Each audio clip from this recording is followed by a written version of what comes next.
feel like I got this mental picture of almost like this David and Goliath style slingshot like this, and you running out like, you broke my window, and like throwing like, and these guys just hitting the deck like what? Hey everybody, thanks for joining us over on Facebook. Excited to come at you with episode number 8. Having a good time. What's going on in quarantine, everything else happening. So yeah, but first things first, can I get you a glass of wine? Please. What are we drinking tonight, Josh? Awesome.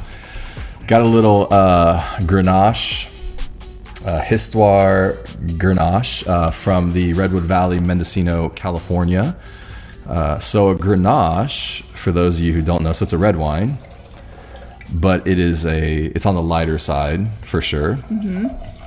And go ahead, sorry. No, what were you going to ask? Is it like a great sipping wine, or exactly is this better for like to be paired with food? Yeah, this is a great sipping wine. A lot of people call a Grenache a party wine because it's real light, it's real approachable, real easy, not a lot of tannins, not a lot of acidity. Grenache actually comes from France. I mean, it doesn't come from France, but that was like it's where it probably was made famous. And so all the Côte d'Rhône blends in France are Grenache, Syrah, Mourvedre type ratios. And so Côte d'Rhône. Côte d'Rhône. That's a fun word. In France, yeah. Yeah. And so typically this can be probably a little bit more, I don't know. When you get into California, it just makes it really nice. Lots of strawberry. Yeah, I can smell that. Yeah. It's fruit forward. Yeah, very fruit forward. Lots of strawberry. Light. Yeah. You can tell it's not different than a Cabernet, but that's okay. With that run. It's different than a Cabernet, but that's okay. I didn't even plan that. Yeah.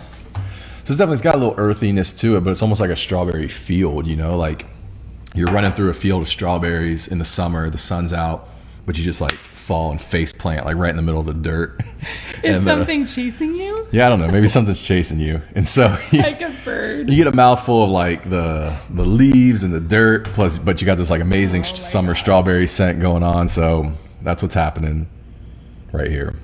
But it's nice, right? That's really nice. It's very smooth. Mm-hmm. There's not a bite. Right. It's not as acidic. Yeah. Yeah. As some of the Pinot Noirs, I think that you treat me to. So how was your week? Nope. You get to go first this time. I want to hear how your week was. Yeah. And I don't know, anything interesting. My week was good. Any highlights from it? On a not so great note, we had a dining room window get shattered from a golfer. And it was kind of a special weekend. What weekend was that? Oh. On a really positive note, it was Mother's Day weekend. No, but what did they do on that weekend? Oh yeah, it was Sunday. It was actually Sunday. It was actually Mother's Day weekend. Shattered the golfer, window. But it was like a hit and run, is what I call it. It's always a hit and run. Give me a break. Okay, so we're obviously in the line of fire. We've actually planted some pear trees. There's like 5 pear trees that kind of protect the dining room there. We need those babies to grow. Yeah, they're going to take a little bit of time to kind of grow in, but yeah, we'll see. So, but it brings into question. We have to talk about. So the definition of, I just wanted to mention something about personal ethics. It got me thinking, this whole like shattered window. Now this is our 5th window. Yeah. Where this has happened. So I looked up a definition of the definition of personal ethics. And it's a category of philosophy that determines what an individual believes about morality, right or wrong. Sounds, pretty basic. So this is different from business ethics or legal ethics, and personal ethics has more to do with an individual's conscience, right? So it's not something that maybe the government or outside forces are, making you do or requiring of you. This is your own personal, morality. Yeah. So my question is, if the country club that we live on, if they won't hold an individual golfer accountable for breaking our window, What does your personal ethics say about the situation? So I would love to know what people think about this. Like if you're watching this and you're a golfer, or let's say you just put ourselves in your shoes, what would you do? Do you go and leave a note and with your insurance information, or like what's the right thing personally? There's no insurance involved in it, for sure. We pay a deductible, or we pay out of pocket for it every time it happens. Yeah, well, for anybody who's asking, the golf course has zero liability for it, and that's like golf courses all across the country. So that's that. We could file insurance, homeowners insurance, but the deductible doesn't cover like a single window, right? So that seems silly. The golfer is responsible because it's damaging private property. But yeah, we're back to, do they actually like leave a note or come knocking on the door and say, hey, I broke your window? Yeah, we've actually never been home when one's happened. So lucky you. If we're home and you crack a window, I'm gonna come for you. I am. I'm a fast runner, and I can be loud when I need to be, and direct. So I've been told. Yeah. So 5 golfers are lacking in the personal ethics department. 5. What? How'd you get 5? 5 broken windows. No, we've had 3. 5. No. What? 2 the first year, 0 last year, 1 this year. Oh, no. That can't be right. It's totally right. Remember, it was 2 dining rooms, and then, yeah. I think it's at least 4. She's right. It's 4. Anyways. All right. Hey, Ariel's on here. Hey, Ariel. Janice, your mom, is on here. John Fiddler. Hey, what's up? Joanna Fritz Anderson. Hey, Kenneth Antonoff is here. Rebecca, your sister's also here. Ariel says, have a slingshot ready with golf balls to shoot back.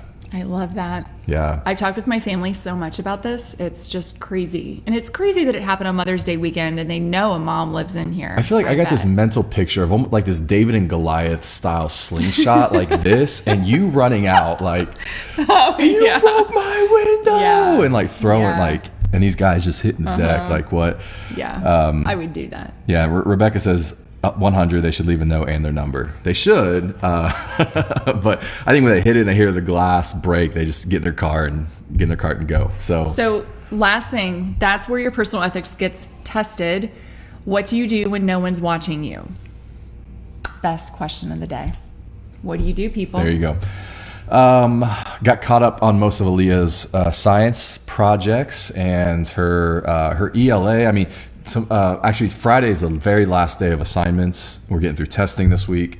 We're almost caught up. She's gonna have a little bit of stuff to catch up next week, but feeling good about that. So happy. That's been every she Sunday got through for the her math test this week.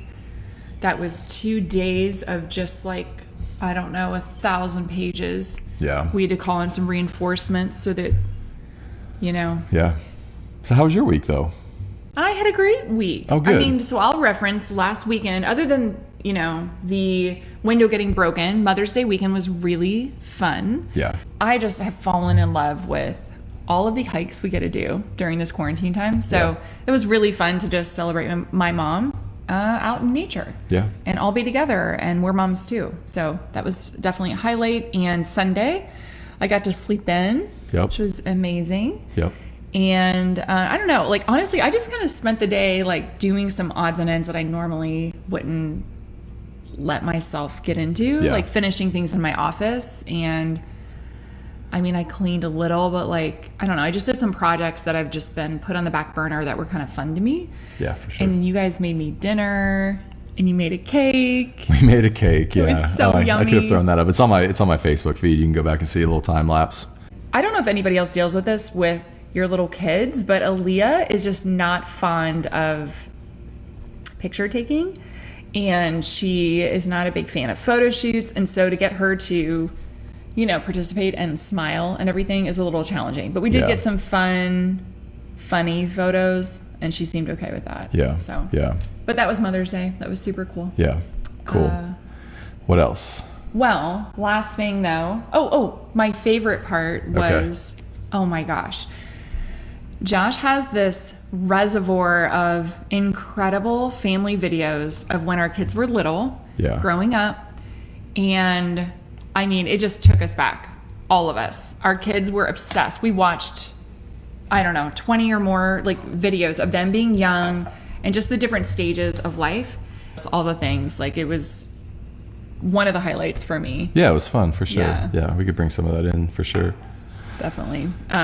Anyway, so it got me very sentimental that night. I mean, there were some videos I was definitely like feeling emotional, and then also looking at seasons that were hard, raising kids, and just hard in life and transitions you and I had been through, and even like hard seasons him and I were going through. And you watch those videos back and you're like, I actually stepped back, and I had the feeling and the thought, I mean, the feeling and thought that resonated with me is, wow, we've come a long way.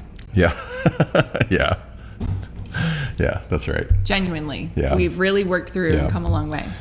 So you got some pictures. Well, so I dug up a few because I got so sentimental. Yeah. And I had to show, this is, I found one of you and I. Okay. Pre-engagement. Okay. And we should have some audio here too, so you guys should be able to hear it. But yeah, here we go. A little old school. Do you want to talk about this picture? You know, my sister Rebecca actually, I remember, took those photos of us. Yeah. So sweet. I think Park of Roses, maybe?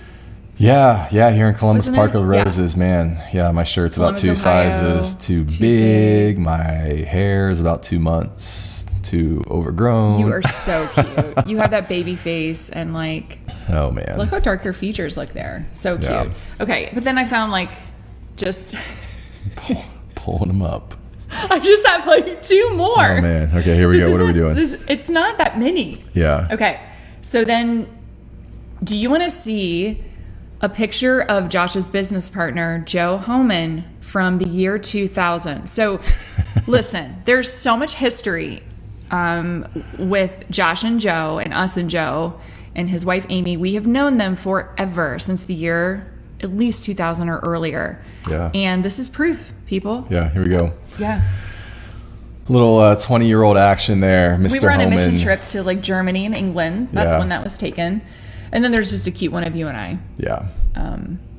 You can show that So one. anyway, that was Joe, and then last one of us. So this is when we're in England. And we would have been married like 4 years. Yeah. Yep. Yeah. 4 or 5. Yeah. Something like Helping that. lead a mission trip with a bunch of crazy teenagers. Yeah. So, you know. Good times. That's what happens when you start looking through pictures. I know. Ariel says Josh's hair with the crying emoji. Thank you. I know, he had so much. John Gigani said, so fun. We did that too. Bring back the big suit like Jordan in The Last Dance. Dude, those suits, they're like tense, right? I mean, I'm just like, put a couple stakes in them and you can sleep in that thing at night. It's so crazy, that trend, that double-breasted, like massive tent shoulder pads. I'm glad we're not back there. Dottie Carter's on May 29th. You coming to Virginia? My team's going to be there. What's up, Dottie? Thanks for watching. John Kuhn is on. Candace Flinner is on. Swearingen, what's up? He's in the house. Michael Nelson. Bunch of people on. So That Grenache is fantastic. yeah, super good. Yummy. Yeah. I'm sold. All right. What Well, else you got? I mean, I think we should shift to like what we're watching or listening to or reading. Read what to do section during COVID. And the hottest transitions you've ever seen. This is DIY, man, in Yep. the kitchen. We're like, wait, how are we doing this? Oh, Production value. we actually have slides that we can use, and it's really super exciting. Yeah. So It's evolving. we started a new series maybe a couple weeks ago, 2 weeks ago. Yeah. But just heard a lot I of people think you talking found about it. it. Yeah. But introduce it. No, it's totally you. It's totally it was on you. You found it. Good job. Okay. I think you had people or somebody, it should be. It's a Netflix series, and basically, I'm gonna do a disclaimer. This is not for the faint of heart. There's some stuff in it that we're like, it's intense. If you enjoyed the Breaking Bad series, family from Chicago to the Missouri Ozarks, Ozarks, where, anyways, he's basically in the laundering business. So I know that might sound like that doesn't sound that interesting, but I think that the one thing that I Just so you know, it's definitely broadcasting. Oh, yeah. Go ahead. He's like a fact checker. Check them facts. Anyways, so probably one of my favorite components is that it really highlights the family. So and then they end up having to tell their grown teenage kids about it because they get into some really, really sketchy, scary like places. And I don't know. I'm like, I guess if you're gonna do crime, do it with your partner. Yeah. Instead of little Bonnie and Clyde action. Right. Yeah, no, for sure. No, I think it's good. Do you like it? Everybody was excited about, and yeah, thought we'd give it a chance. So Cool. Yeah, that's been fun. Still hanging in there with the community. So some nights when we need, it's about three nights to get through them all. So yeah, but that's legit. That's the best show on network, whatever, on any network. We did. But yeah, current situation. What's the shelter in place, quarantine look like? What's going on? Hey, so lots of practices. You know, we are in the dental space. So if you're, yeah, for sure. A lot of the harder hit places still have not, like New York, lots of Philadelphia, New Jersey, Seattle-ish, like all that, California. I don't know, their governors were right out in the front with really shutting everything down and doing shelter in place first. So it's interesting California is still not there yet. No, it is. It just shows you it's a state-by-state issue, though, and decisions. So on the forefront. I think he's having a good time. I don't know about that. He's like 89% approval rating, which is crazy for any politician. I think he's found his lane. Yeah. I mean, look for DeWine for president in... Gosh, what's the next one? Governor. He's oh no, Ohio making a play for the presidency 2024. That's what's Is he up. a Democrat? Yeah. Yep. So, but I think restaurants can open outdoor seating only. Is that May 15th? Outdoor May 15th. Is that Friday night? I know.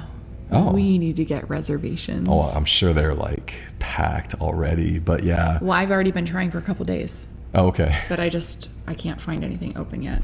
And then dine-in service, May 21st. So that's happening. And then all the barbershop, salons, all that's opening up tomorrow.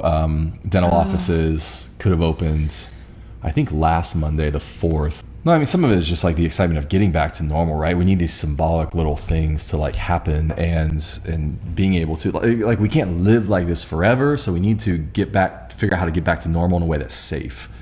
Completely. Yeah. And you know, something positive, just a side note that I thought of today is, wow, you've actually created a business that is virtual, that can operate and function and produce insanely excellent service and products virtually. Yeah. And what a win when you enter this crazy pandemic that is thrown on you. Right. I mean, I don't know. I think that is something to be really thankful for. Well, yeah, no, week one, it was just like, here's some Zoom links. Let's all get together for meetings. Right. But we had already had, like, we had Slack in place. Right. The infrastructure was already there. Right. Yeah. No, for sure. Yeah. I mean, Slack is kind of for texting, almost type communication. All of our project management's online through an app called Basecamp. So yeah, it was like where I think the first 2 weeks, so many companies were just like, how do we do this? Yeah. And like, okay, somebody sign up for a Slack account, somebody sign up for a Zoom account. Right. And yeah, we were already in there. So we literally didn't miss a beat, but it's just not ideal. Like I like being in the office. I like having one-on-one interaction with people. Humans are hardwired for connection. Yeah. That will never change. Yeah. That's what's up across the world right now. You want to skip that one or? You're live, so they can hear you. No, just whisper it a little bit louder. Do you want to skip that story? Do I want to skip or do you want to get into it? I don't know. I think it's funny when Josh gets really riled up over like stories and need to calm the heck down. Him and I are in agreement on that. Some of the states, maybe. Yeah, like I really try not to bring politics into it. We don't have to. We can. No, it's fine. We can, because it's really not. But it's just like, especially with my team, it's hard sometimes because on one hand, I'm like, look, I think when governors issue stay-at-home orders, I'm like, that's fine. I think the American public is like, yo, cool. Like, we're out for 2 weeks. And then they're like, oh, now we need an additional 4 weeks. And I think everybody's like, okay, like, we'll do that. And then everybody issued another 4 weeks. And at some point, like, it's an executive order. It's not law. So now we're getting into all these situations where things are just starting to get crazy. So like Elon Musk this week said, our factory in California is reopening. Come and arrest me. I'll be on the factory line with my workers. Because Ford is open in Detroit. I mean, Honda here in Marysville is open. Like GM, everybody's open. California said no to Tesla, and he's like, you can't tell me no. It's not a law. Like, you don't have that type of power. So I think we're just getting into this, and it's interesting. But yeah, in Wisconsin, I think it was last week, but the police got all up in the face of a mother who dropped off her child for a play date, and then they confronted her. They very vocally confront this mother. She's standing in her doorway.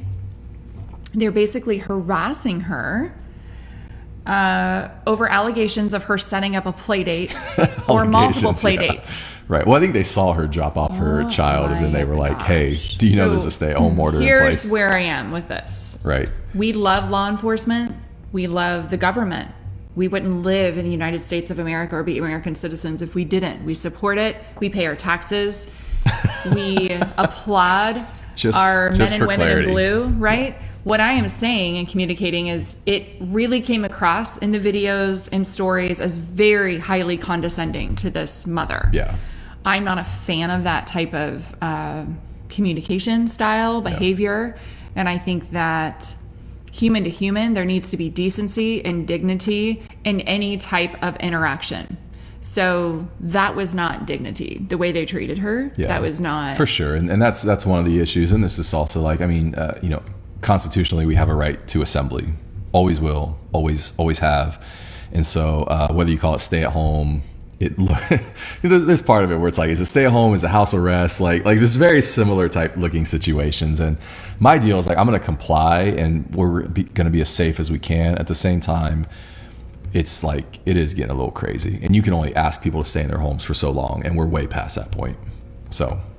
And I think that really moving forward, everyone. That's how I feel. And everyone taking this massive input of information we're getting all the time from the media and governors and the state, you have to move forward creating your own new normal and what makes sense for you and your family, and what those boundaries and guidelines look like, and that new normal, and like what safe feels like, right, and looks like, right.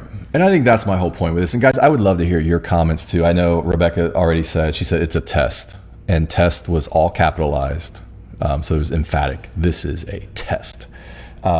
So would love to hear your comments on it. But I think it's just like, yeah, it's one thing to go, hey, let's all pause and stay inside for a couple weeks or 6 weeks or whatever. It's another thing to go, okay, life has to get back to normal. So how do we do that in a safe way? And I think we're there, and asking people to stay home and businesses to stay closed down any longer is just not, it's not really doable unless you're in like in New York City or someplace like that. So anyway. We're saying all that. I want to give a few shout outs to some of the awesome people that have been on the front lines. This is no joke. So I want to take 30 seconds and thank all of the doctors, nurses, I mean, you and I both do, hospital workers, for everything you're doing on the front lines with COVID patients. 100%. And also thank you to every grocery store worker. And I'm so sorry for the people that have been mean to you or rude or raided the section after you stock it or invade your space.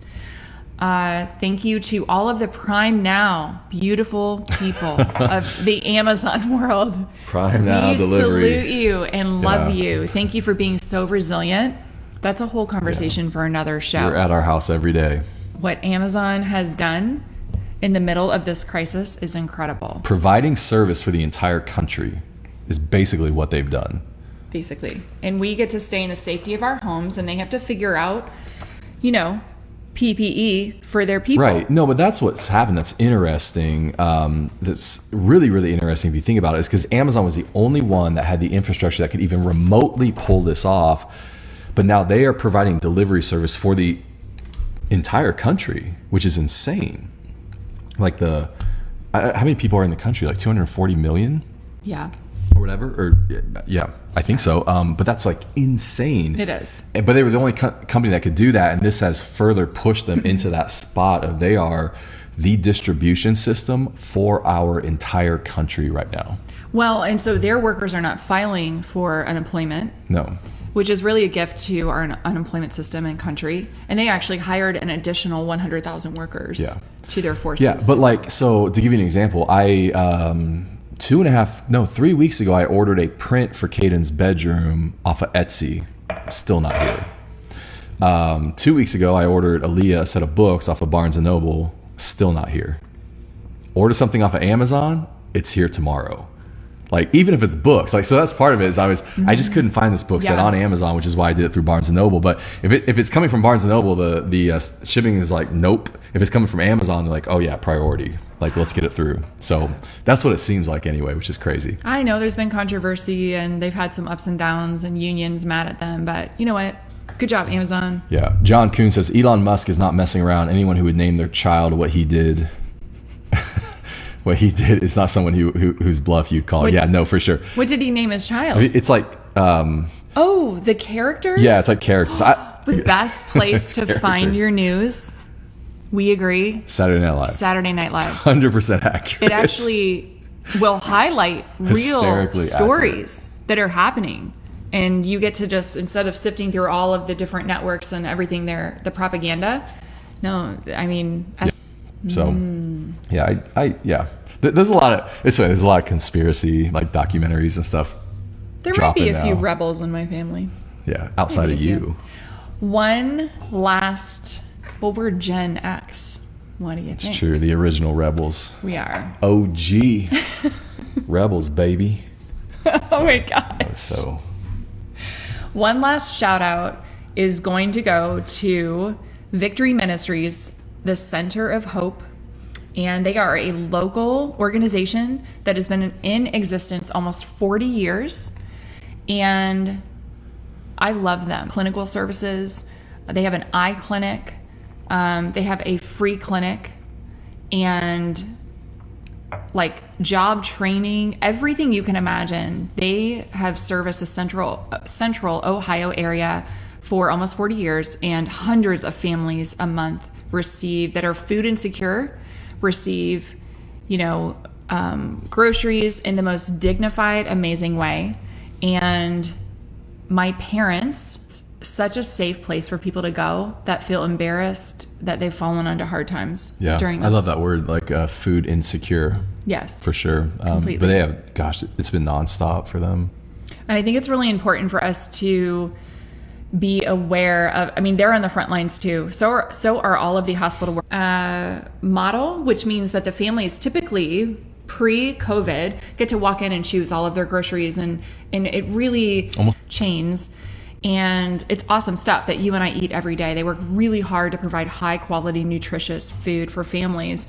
Well, they have stayed open this whole time, and they have volunteers, and they're all, decked out in their masks, and they have an entire system and protocol, but they are not giving up on the families here that need food. Yeah. And they walk the groceries out to these families. And I just wanted to read this super fast story here. They're helping families around the clock every day. And I'm just thankful. I'm thankful to have grown up in a family where my parents made me aware of needs around me. And if you wanted to get involved with your local places. But if you want to reach out and give a donation, it will go to help these families in Central Ohio that are food insecure. And so I put in the show notes, you can see, but it's victorycoh.org.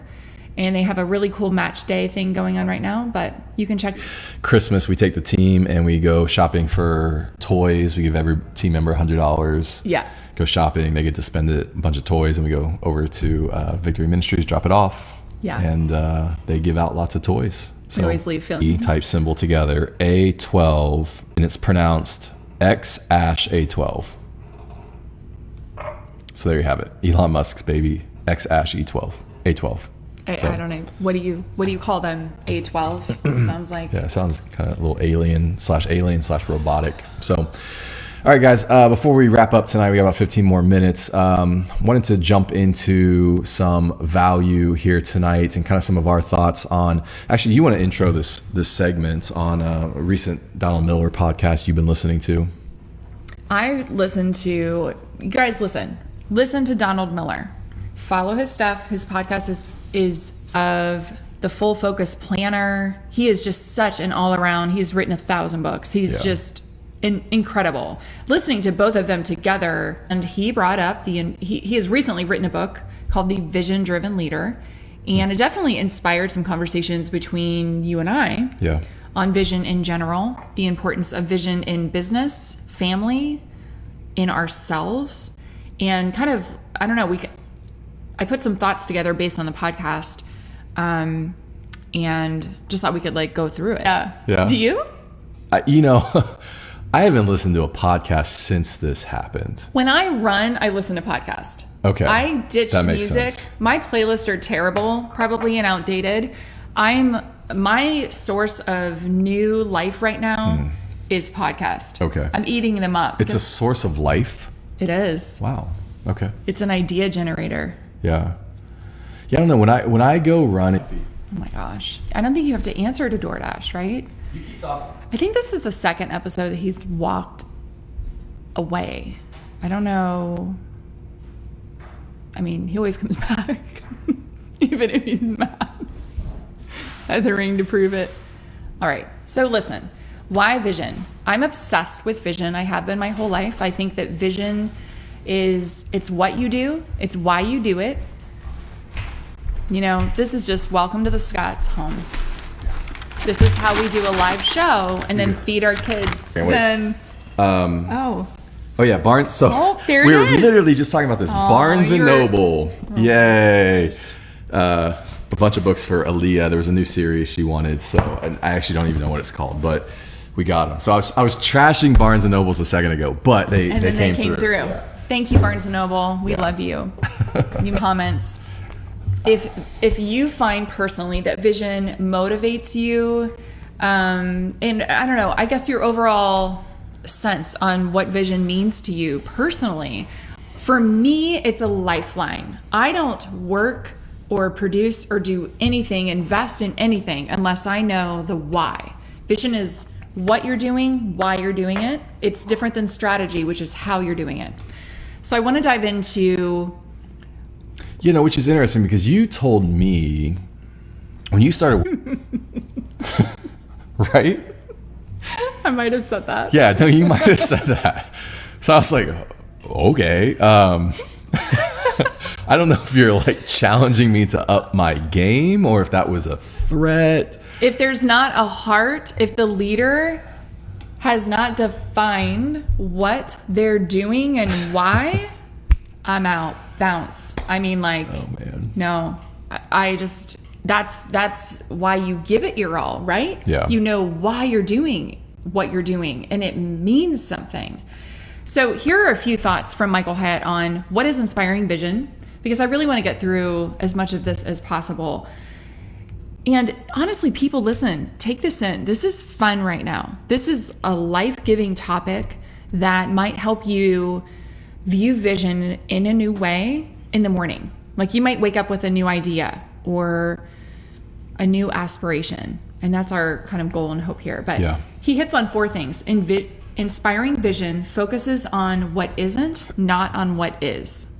Yeah, which I love that because that's what vision is. It's seeing something that's not there. It's like what could potentially be, not just what is in the moment. Yeah. So it's always pushing. Completely. It's always pushing you. Inspiring vision focuses on the exponential, not the incremental. Mm-hmm. Yeah, no, it was interesting this last week. I had this kind of thought I was sharing with you. Are you okay if I jump in or do you need it? Jump in. It's kind of getting a vibe like you're like, this is my agenda. No, jump. Are you kidding me? This is my agenda. That's an inside joke. No one gets but us. I got my agenda. You're messing it up. Stop it.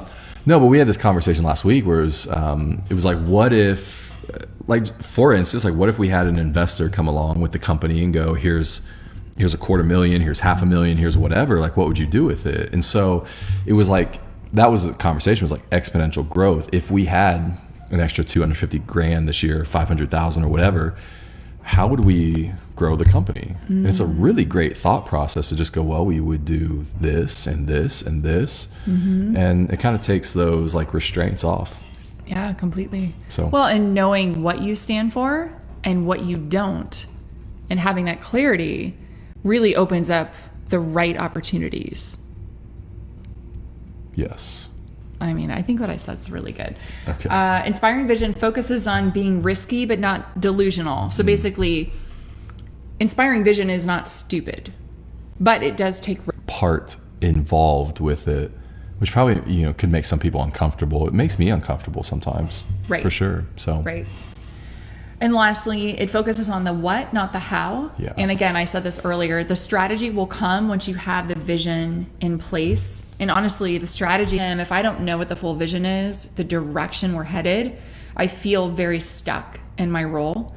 And so we've even Sunday night, and we did our weekly walk. Yeah. And this was a conversation we had because I tend to want both of those answers at once. I want like the what and the how, and then I'm like, great, I can tell. Visionary isn't always about the how. And if you have to have the how, it actually limits your ability as a visionary to just go, well, here's the what, and here's a what, and yes, here's a what.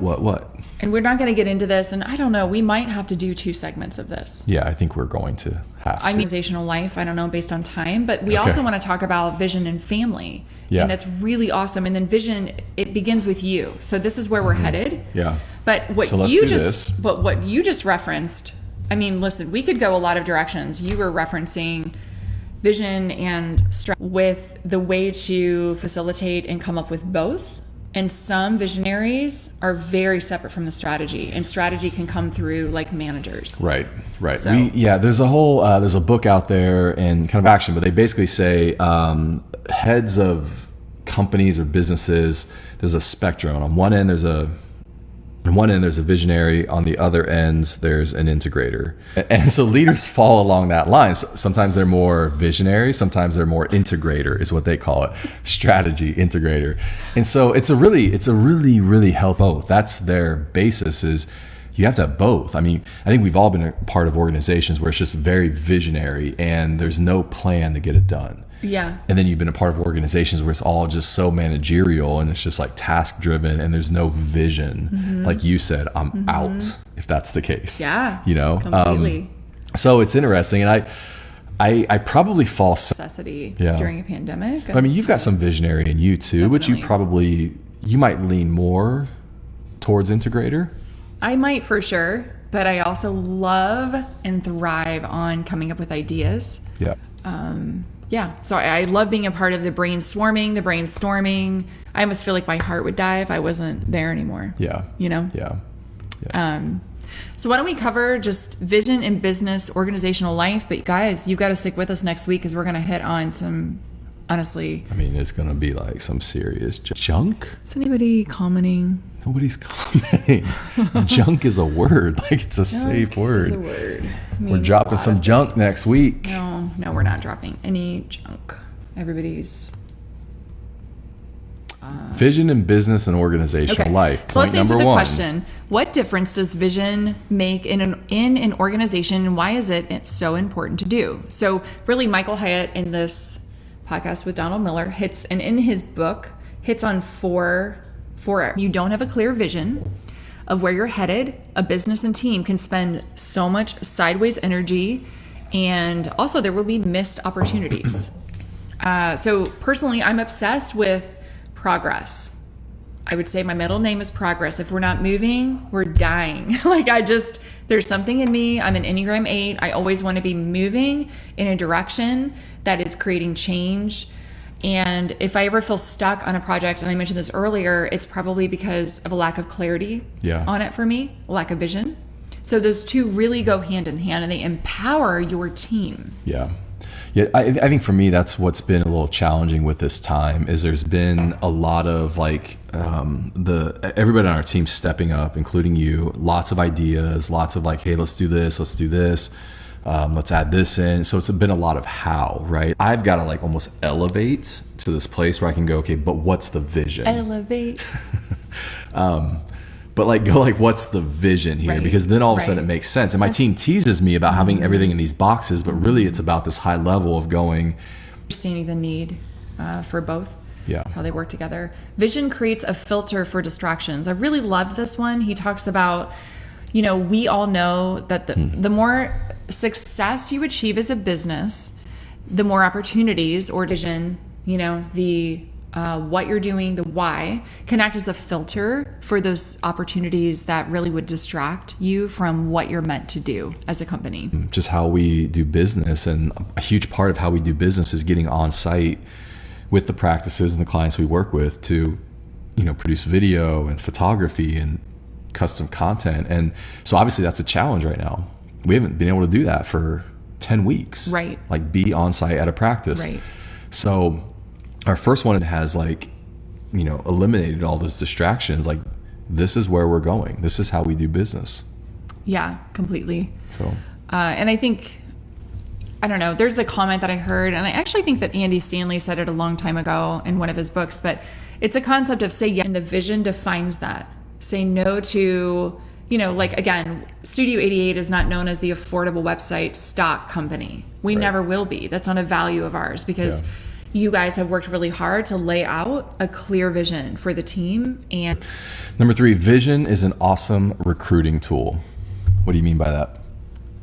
You can take this if you want. You know what that means. I was just trying to set you up. Do it. No, I think, look, especially people want to work somewhere where they feel like they're impactful, where they're making a difference, where they understand what the goal is and like what the score. We always have this. Look, if I'm being 100% honest, when we hire people, how many times have we had somebody go, yeah, but like it's dental marketing. Like, is that even a thing? I think and almost every time. And they struggle with it. Mm-hmm. So, and I get it. Like, I totally do. I'm like, yeah, no, yeah. So we have had to, it's about people's story and their story being worth it and helping them tell their stories and coming alongside of them for the first time in their life going, this. It's definitely vision I feel like we said vision a million times at this point. V is this? I don't know. I guess it was a W. Okay, listen, it really can clarify and define your culture. If you clarify your vision, you go away on a retreat or have a quarterly staff meeting where you define your company values, which Studio 88, you guys have worked really hard. We all have to define what our values are, and we have 8 of them. Get it? 88. But the team members that understand and embrace those values are the ones that are like, hey, I'm in. Yeah. I get this. I get how this translates to me, to my role and what I'm doing, my fulfillment here. And the ones that, the more you define your values, the team members that are not attracted to those qualities, they'll probably just leave on their own. So I don't know. Yeah, values have a tendency to sort people out. Yeah, completely. For sure. So last fun fact. 701. Every year, 1 million businesses launch. 1 million. Within 5 years, 80% of these businesses will fail. This is all. This is a stat from the Department of Commerce. So 80% of the 1 million businesses within 5 years fail, leaving 20% operational.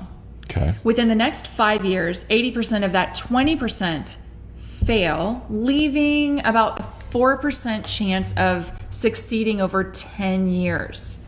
Okay. If you do the math all the way through. Okay. The main reason is the vast majority of these entrepreneurial-minded people and business owners, they don't have a clear vision of where they're going. Wow, yeah, 4%. Yep. They don't have a filter for distractions and evaluating opportunities. Yeah. So, bottom line, vision is the single differentiating factor in whether a business survives and thrives. Yeah, that's a huge part. So, on one side, it's super discouraging because it's like, you want to start a business, good luck. You better have a really clear, 96 great out of vision. 100 fail after 5 years. Yeah. So that's not fun to talk about, but yeah. Well, and I think what was encouraging is if you are a business owner and let's say you're not, actually there are 1 million CEOs, or maybe not 1 million, but there are a lot of CEOs that are not visionaries by nature. Yeah. You can learn the tools and there are so many resources out there to help you define and clarify the vision of your organization or your company.